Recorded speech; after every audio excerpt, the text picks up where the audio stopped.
Welcome to bake shop creations. ഇന്ന് നമ്മൾ ചെയ്യാൻ പോകുന്നത് കടലമുട്ടായി.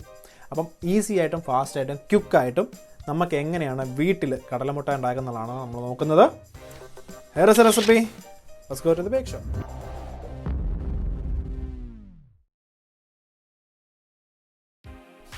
ആദ്യം നമ്മുടെ ഷുഗറും ലെമൺ ജ്യൂസും അതുപോലെ തന്നെ വാട്ടറും ആഡ് ചെയ്ത് നന്നായിട്ട് ബോയിൽ ചെയ്യണം.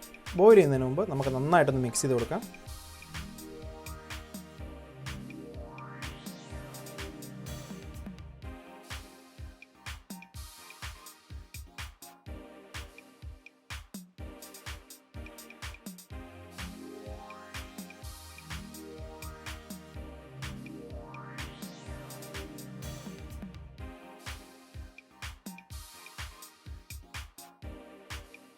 ഇനി നമുക്ക് നമ്മുടെ ബട്ടറും സോൾട്ടും ആഡ് ചെയ്ത് നന്നായിട്ടൊന്ന് മിക്സ് ചെയ്യാം.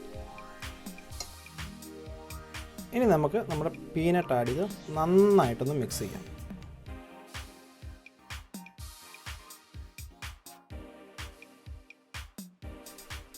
ഇനി നമുക്കിതൊരു കട്ടിംഗ് ബോർഡിലോട്ട് മാറ്റി ഷേപ്പ് ചെയ്യാം. നിങ്ങൾക്ക് ഇഷ്ടമുള്ള ഷേപ്പ് ചെയ്യാം കേട്ടോ, അത് നിങ്ങളുടെ ഇഷ്ടമാണ്. എനിക്ക് നല്ല സ്ട്രെയിറ്റ് ആയിട്ടിരിക്കുന്നതാണ് എനിക്കിഷ്ടം, അതുകൊണ്ട് ഞാൻ ഒരു കട്ടിംഗ് ബോർഡിൽ വെച്ച് ലെവൽ ചെയ്യുന്നുണ്ട് കേട്ടോ.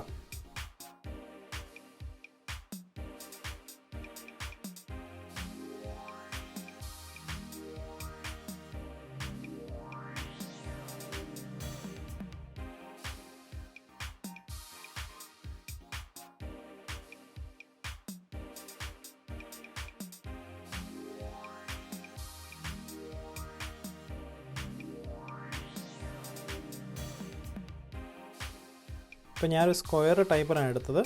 ഞാൻ ഇനിയിപ്പം നൈഫ് ഉപയോഗിച്ച് കട്ട് ചെയ്യണം കേട്ടോ. ഇത് സെറ്റ് ആവുന്നതിന് മുമ്പ് കട്ട് ചെയ്യണം. സെറ്റായി കഴിഞ്ഞാൽ പിന്നെ കട്ട് ചെയ്യാൻ പറ്റത്തില്ല. അപ്പം ചെറിയ ഇതുപോലെ ഫ്ലെക്സി ആയിരിക്കുന്ന സമയത്ത് തന്നെ കട്ട് ചെയ്യാൻ നോക്കണം.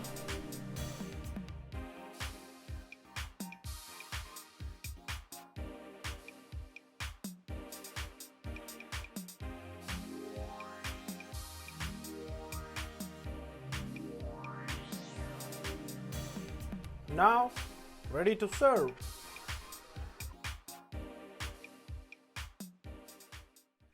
Thank you for creating with me in the bake shop. നിങ്ങളുടെ അഭിപ്രായങ്ങളും നിർദ്ദേശങ്ങളും താഴെ കമൻറ്റ് ചെയ്യാവുന്നതാണ്.